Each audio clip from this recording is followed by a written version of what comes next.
Previously on the Ron Van Dam Show. Excuse me. And if I'm having a shitty day, I'll make sure you do as well. No urine test, nothing. They're getting into something they have no idea, contorted into a donut. And now, today's episode of the Ron Van Dam Show. On the air everywhere, this is New England Broadcasting. Welcome to the Ron Van Dam Show. Hold on tight. Things can get a bit weird, if you like that sort of thing. That was a bizarre opening. Whatever.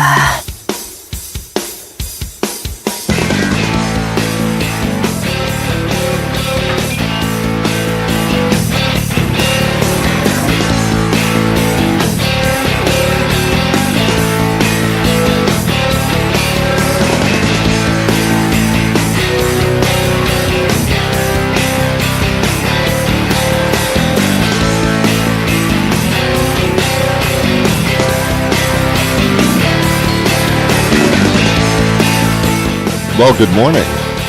Good morning, good afternoon, good evening, good night.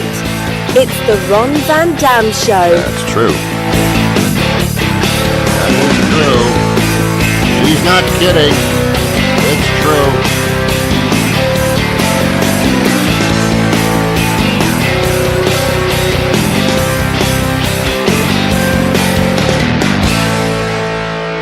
Sit back, relax, grab a cup of coffee, a cup of tea, whatever your liquid libation may be in the morning, and join us as we take a look at the world around us. As much as it's a pleasure to be with you, the pleasure is actually all yours.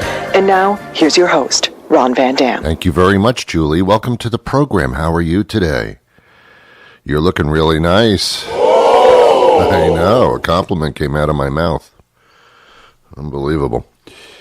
Did you hear about the International House of Pancakes, the IHOP people? Oh, they are changing in a big way. Yes, they're going to all their franchise restaurants and they're removing the P from IHOP and they're inserting a B. So they're going to be IHOB. And you might say to me, Ron, why? What's their point? Well, it's because they're changing to burgers, so it's going to be the International House of Burgers.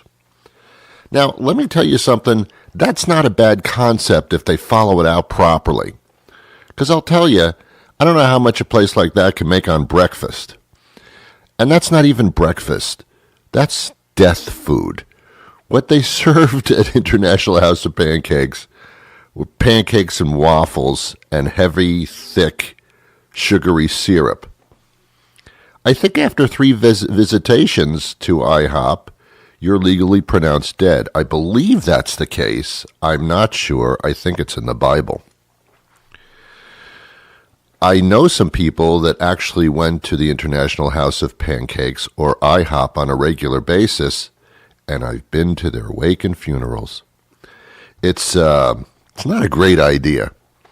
It started to get a little expensive as well, and they had the bottomless pot of coffee. Do you remember that? There was no bottom to the pot. You'd pick up the pot of coffee and it would spill all over your lap. Do you remember that? No, you could have as much coffee as you wanted. So you had a bunch of people downing sugar, basically drinking it from the container, sugar-filled pancakes and waffles, and then as much caffeine as you can possibly inhale. I would have stayed away from that building as much as possible. So I guess the people of the IHOppers there, they said, well, this may not be working out. People are really starting to eat a little healthier than we thought they would. So, and by the way, how international were their pancakes? I think the only international pancake they had was a Belgian waffle.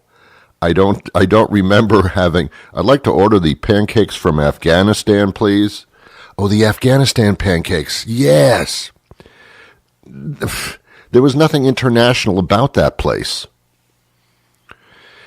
The only thing interesting I found about the International House of Pancakes, the IHOP, were the various syrups that were introduced.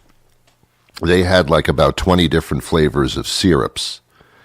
And I found that somewhat fascinating. I felt like a chemist in a laboratory mixing the flavors of 3 syrups together to invent a new one. It was bizarre.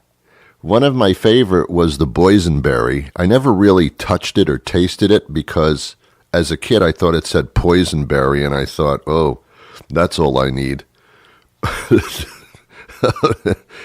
Ron, why don't you have the poison syrup? Try the poison berries, why don't you? Yeah, no. Never had the boysenberry. Still don't know what it is. I've never run across a boysenberry in a supermarket. You know, the strawberries, blueberries, blackberries, raspberries. Never saw the boysenberries. The boys were not out as far as that's concerned. Never saw them. Don't think they really existed. There could be, but I'm not familiar.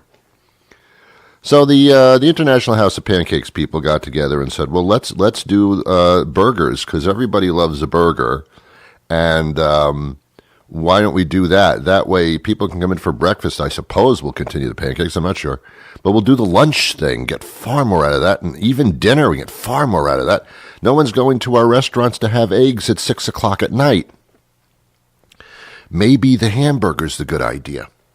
So I'm watching a commercial where they're taking down the P off the roof of an IHOP and they're putting on the B, and they're explaining the B stands for burgers. And then they have a short clip of the burgers being fried on the grill.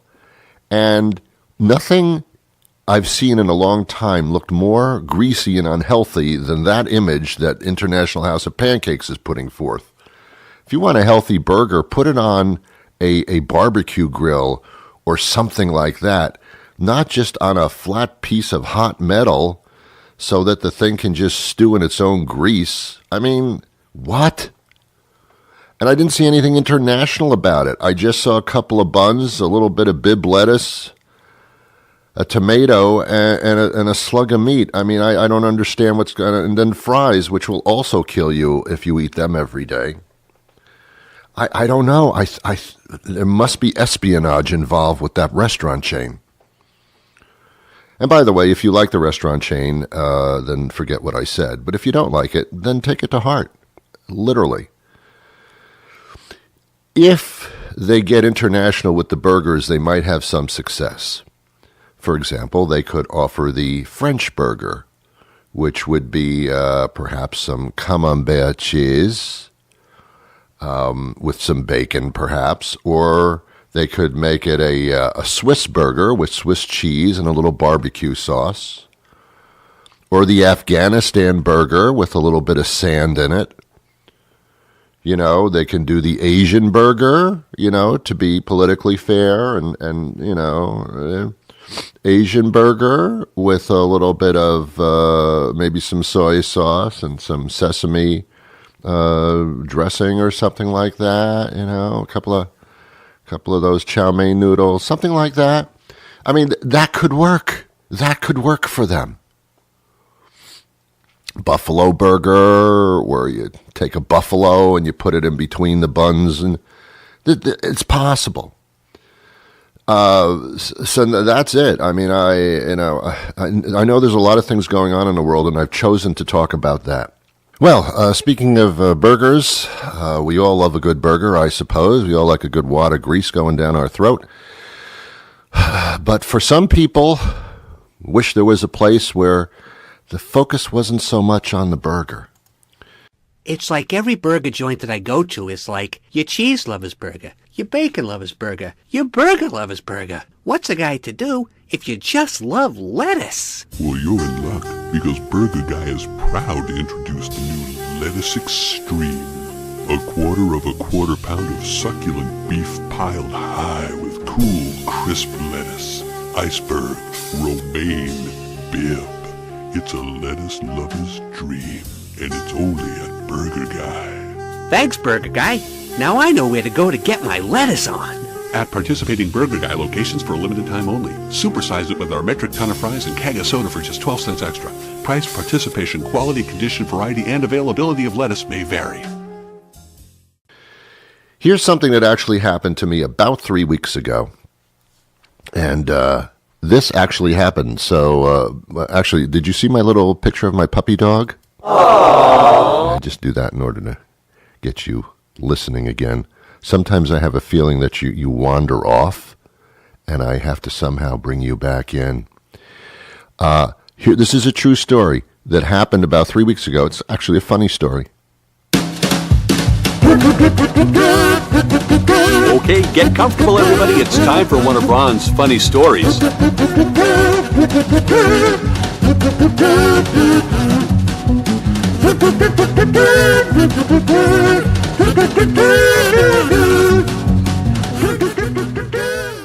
I was in a town called Marshfield, Massachusetts, and they had an art fair in the streets. It was kind of nice. They had street art paintings that they were selling, and it's a nice day, and you strolled around, and there were little families with their little children walking around, a lot of strollers, whatever.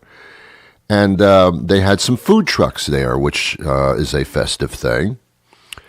One of the food trucks was doing no business whatsoever.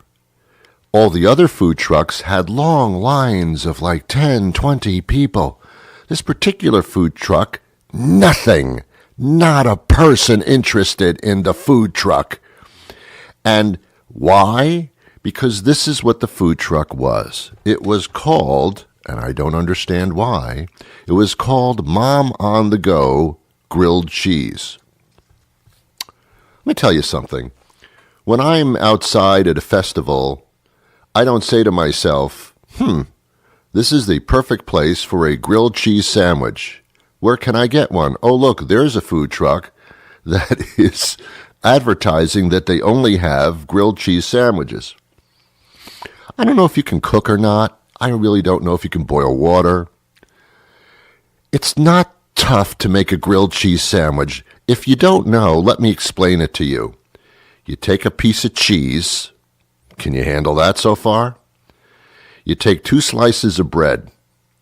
Slather a little bit of butter on it or something like that.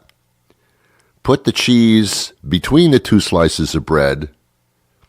Heat it up and eat the damn thing. That's a grilled cheese sandwich.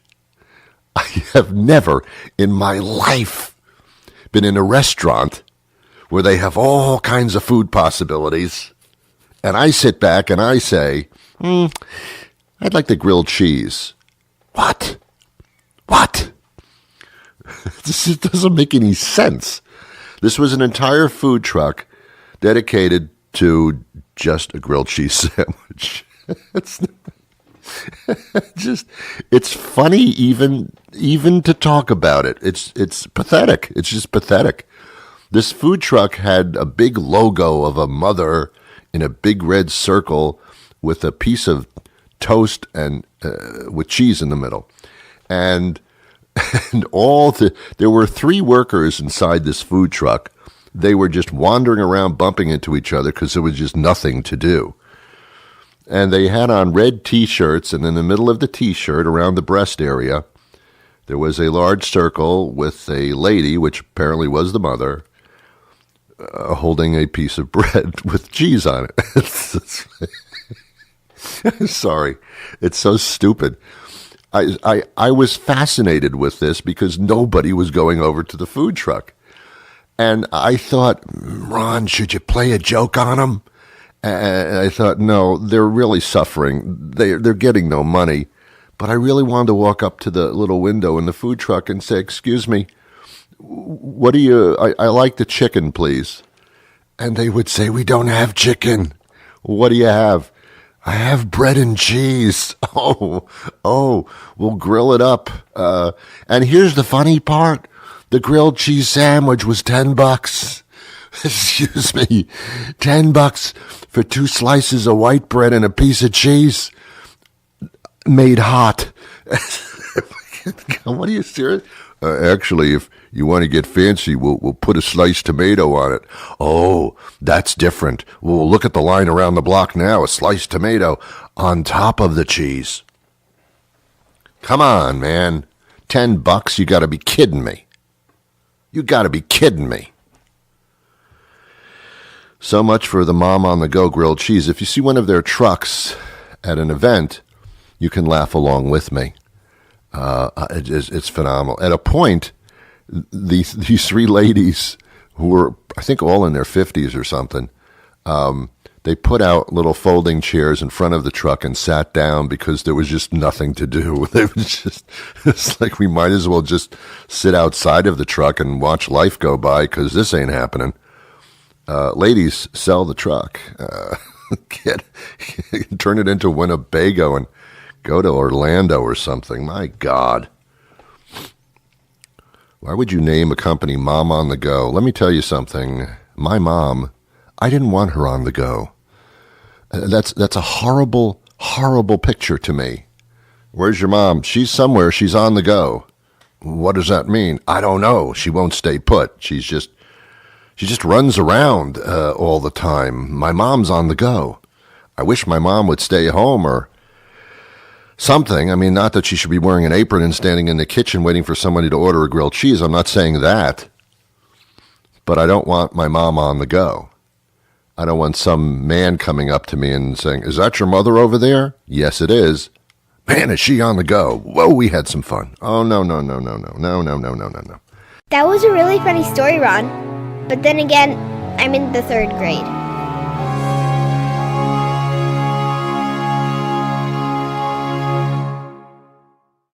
No. Coming up a little bit later in the program, we have a great guest, and her name is Gwendolyn Javor. She, this young lady, is incredible. If there were more of these ladies, the world would be a better place. She is awesome, and I had the opportunity to schedule an interview with her, and we're going to talk to her a little bit later in the show. She has written a children's book, but the book has a really good, solid foundation message for children, and I just think that's so damn important. Because when you're growing up, when you're a child, that's when you're a sponge. You are a literal sponge when you're a child. You're taking in information and ideals and morals and thought patterns. It shapes who you are going to be for the rest of your life. You're a sponge only till you're about age of sex, I'd say. After that, like after 15 or 16, your sponge starts to dry up. That didn't sound right, did it? No, that sounded wrong. I mean a sponge in the sense that you're soaking up information, not what you thought I said. So it's important to reach children, to give them morals and foundation and goodness and sensitivity and compassion and respect, all in those sponge years when they're a child. It's so important. It's the most important part of anybody's life. Once you're over 20 years old, cash it in. Not important anymore. Now you're just doing these life experiences that are going to mess you up. Now you're into the retaliation part of your life where, oh, that was a bad experience. I'm not going to let that happen again. But when you're a little child, when you're 5 or 6 or 7 or 8 or that kind of thing, you just take it in, and if you're fed good stuff, then you're going to be good stuff. So cooties to her, and we're going to talk to her momentarily. She's wonderful. She's just wonderful. Anyway, I was very impressed by her. Okay, we're going to do that in just a second. You're listening to the Ron Van Dam Show. Guess what I'm wearing? Listening to the Ron Van Dam Show is like realizing that you put your underwear on backwards this morning. It's wrong, but it doesn't feel bad, and it's not like anyone's ever going to find out, so just go with it. This is the Ron Van Dam Show on New England Broadcasting. Gwendolyn Javor joins us now. She's an author And she has written a very interesting children's book that I think transcends even that age. It's called Absurdimals, and it's Lola Goes to School. A character has been created named Lola, who is actually a bunny and an elephant, I understand? Yes, that's correct. Correct. She's a belephant, actually. An elephant. And that, of course, is indicative of what we're talking about, where your background is not so clearly just one-dimensional. There are many facets to it. That's correct. Yeah. I actually went to law school before I started doing this. Mm-hmm. In New York, I understand. In New York, yeah. Okay, New York City? New York City, New York Law School. Wonderful, wonderful. Okay, and at some point, I gather that you decided to take a path in this direction. Why did you do that? Yeah, so I waited basically to the end of law school. I did finish, but in my last semester, I had already been working on a project with a friend of mine from school that kind of had some similar undertones about, embracing individuality, although it was more for adults. So when this idea came to me, I really just kind of got stuck on it, and I wanted to take those same concepts and those same issues. And I had these paintings that I did in high school, these 3 hybrid animal characters, one of which is the belephant, and I thought they'd be a really great vehicle to talk about those issues with kids.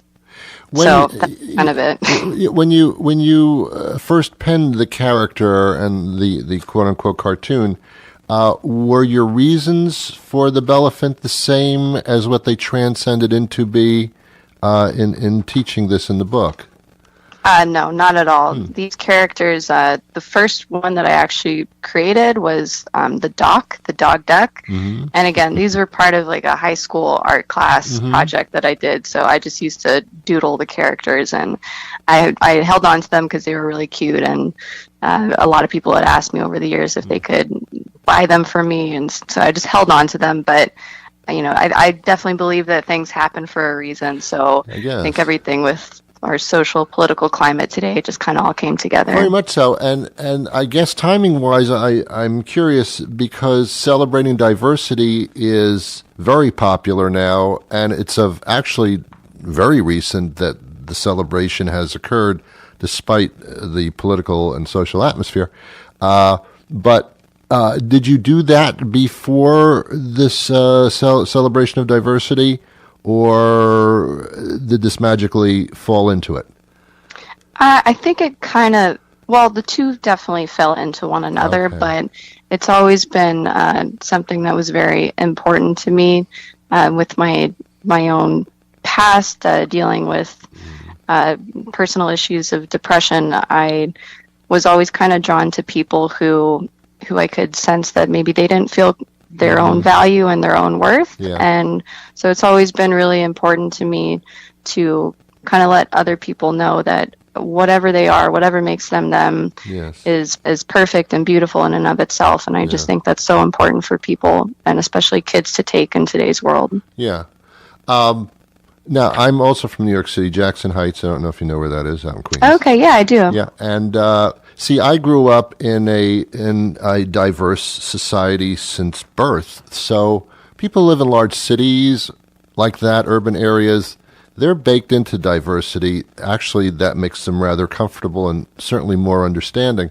Other parts of the country, not so much, because they don't have that around them on a regular basis, and it's somewhat foreign to them.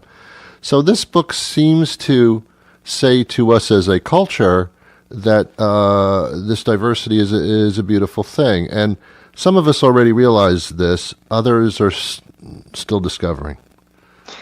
Yeah, I mean, so one of the lines of the book that I think is one of the most important ones is where Lola's principal says to her, there's no such thing as being too different. It's only that you can be new different. And I think that's very much part of, it's not like any one person's problem. I think as human beings, we're kind of wired to be tentative of things that are new to us and unfamiliar. But I think if we can remember that all things, especially, I mean, you look at our world today and 150 years ago, everything around us, it would probably seem absolutely absurd, but it's just because it was new at one time, and with understanding and patience, everything does come to be accepted. So it's just a matter of looking at things with a little bit more of an open mind. Yeah. Now, interestingly enough, the other subject matter that the book addresses is depression, which you also have had apparently some experience with and struggle with that. But that is also a topic that has even more recently blossomed with suicide, and this is filtered more into society, and now it's being discussed and talked about and discovered and admitted in people that actually have these concerns, that they can actually bring it out and discuss them. That's the other half of it, I guess, and this is also brought out in the book. Yeah, I mean, it's not directly mentioned because it is, after all, a children's book, but it definitely all ties into each other. For me, I had really early onset depression, and that in and of itself actually made me feel very isolated and like there was something wrong with me. So everybody has their own experience with feeling different. Mine wasn't necessarily that I was bullied so much, but all of these things relate to each other, in that we can all kind of relate to feeling lonely and isolated at different times. So I think if we can kind of put aside our superficial differences and recognize that and realize that, that's what people need. And I'm so glad that depression is being spoken about more openly, because it really is so important. Absolutely. And of course, it's not, none of this is direct in the book, as you say, it's a children's book, but it does kind of open a child's eyes in that mindset to be more accepting of everything. And there's no question that that's where you do it. You do it when a child is young, when a human is young. That's when those feelings and that respect kind of seeps into their personality. So, and then you actually took it a step further. I understand you did a book signing in Budapest? Yeah, so I'm half Hungarian, and I was born and raised in Budapest. So I just came back yesterday, actually, from that. Yeah. And it was so wonderful. I mean, I went to an international school, so I did a few readings at my school, the American International School of Budapest, and then also the British International School there. And I just was so impressed with the kids. I mean, all the kids that I've read to here as well, they're so intelligent, so empathetic. But I think especially, like you said, in environments where people are growing up around a lot of diversity, they're even more attuned to these issues. And the kids were sharing their own stories about feeling different and their experiences with it. And it was just really beautiful to see. Like you said, they're just sponges right now. And I'm an idealist. I believe if we can get them to think more this way at an early age, then we will have a better future. Yeah. The older we get, the young sponge like we are, that kind of goes away. We turn into rocks rather than sponges as we grow year by year. Unfortunately, some of us do. You are a humanitarian by virtue, actually, of your thoughts, but you actually go out and spread the word, so to speak. I understand there's also a social media app that you're involved with. So that was actually the other project that I was working on when I was in law school. And that, even though that didn't come to fruition really, it was a wonderful experience, and I would definitely kind of say it was probably the catalyst to bringing me to what I'm doing today. So, like I said, similar undertones. It was about bringing adults together who feel like they have a hard time finding one another. Well, so, who knows? Yeah. Who knows? Things blossom from one thing to another sometimes. And absolutely. It's like a comedian or a writer going back into their files or a songwriter pulling up songs that they wrote 20 years ago and work on them, and all of a sudden there they are. So you never know. You never know. True. Very true. Yeah. Well, man, you do a lot of stuff. So now the book could actually turn into other things, other ventures. I know that you're thinking about making it a series. Yeah, it's definitely going to be a series. The second book is going to be out around the same time as last year, so end of year, maybe beginning of the next year, and it will be a series in that you'll continue to see the same characters, the 3 original Absurdimals. The next book is going to feature the dog duck, the Doc, and each one will have their own kind of. It'll be more about adventure. This first book definitely was a little heavier on message and just setting up the whole concept, but from this point on, it'll be a little bit more about adventure and excitement, but that underlying message about accepting yourself for who you are and respecting all individuality is definitely still going to be there. And we're also working on making stuffed animals right now, so those will be available in a few months, and I'm hoping to expand beyond. Fantastic. Well, continued great success to you. Now, how can people follow the books, the ventures, that kind of thing? So they can go first to my website, which is www.absurdimalsseries.com. If you can't remember that, then you can just Google Absurdimals. It's absurd and then imals. Yep. And also you can follow Absurdimals on Facebook and Instagram, both just at Absurdimals. Excellent. Impressive how you've turned your life into actually opening other people's eyes, and it's a pretty cool venture in life. Pretty nice road. So congrats on that. Congrats. Thank you so much. It's been a pleasure speaking to you. As with you as well. Thank you so much. Thank you, Gwendolyn. Bye-bye. Okay. Bye-bye. Well, there you have it. That's Gwendolyn for you. What a wonderful person, huh? Yeah, right. Pick up her book if you have children, or you're a grandparent, or you know somebody with children, or you saw one of them one day somewhere.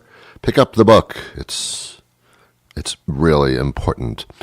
Okay, we're out of time for today. This has been an experience that I'll never forget, at least for 10 minutes. And hope the same for you. Hope we've enlightened you, or made you think, or increased your ability to urinate. I have no idea what I'm talking about at all. Have yourselves a wonderful day. I'll be back again when the next weekday rolls around with a brand new show. Until then, I do wish you peace.